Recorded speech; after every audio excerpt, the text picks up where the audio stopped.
Hi everyone, welcome back to beyond 95 diaries. Last వీడియోలో మనం borewell సక్సెస్ఫుల్గా కంప్లీట్ చేసాం కదా. ఈ వీడియోలో మనం దానికి ఎలక్ట్రిసిటీ అండ్ మోటార్ కనెక్షన్ గురించి మాట్లాడుకుందాం. సో యాక్చువల్లీ మనకి ఎలక్ట్రిసిటీ కనెక్షన్ కావాలంటే చాలా పెద్ద ప్రాసెసే ఉంటుంది. అండ్ మన ల్యాండ్కి దగ్గరలో ఉన్న పవర్ లైన్స్ ఆ డిస్టెన్స్ బేస్ చేసుకొని మన అమౌంట్ వేరీ అవుతుంది.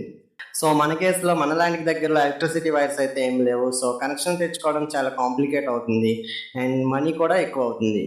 సో అందుకే నేను సోలార్ని ప్రిఫర్ చేసుకున్నాను. ఇందులో అయితే మనం ఎవరి మీద డిపెండ్ అవ్వనవసరం లేదు. సో మనం సోలార్ కోసం చాలా కాంటాక్ట్స్ అయితే ట్రై చేసాం. లాస్ట్కి ఒక కాంటాక్ట్ అయితే సెట్ అయింది. దీని కాస్ట్ అయితే 1 lakh అయింది. ఈ 1 lakh బడ్జెట్లో మనకి 5 HP మోటార్ సపోర్ట్ చేసే 16 ప్యానల్స్ వచ్చాయి. అండ్ ఈ ప్యానల్స్ సపోర్ట్ చేసే structure and 150 meter motor pipe and motor wire అయితే వచ్చింది. అండ్ ఆఫ్టర్ మార్కెట్ నేను 30K బడ్జెట్లో ఒక CRI 3 HP పంప్ అయితే తీసుకున్నా.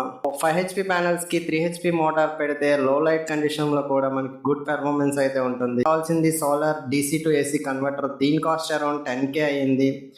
So motor and current problem అయితే సాల్వ్ అయింది. టోటల్ ఇన్వెస్ట్మెంట్ వచ్చి 1,30,000 చేంజ్ అయింది. నెక్స్ట్ వీడియోలో మనం పైప్ లైన్స్ గురించి డిస్కస్ చేద్దాం. Thanks for watching beyond 9 to 5 diaries.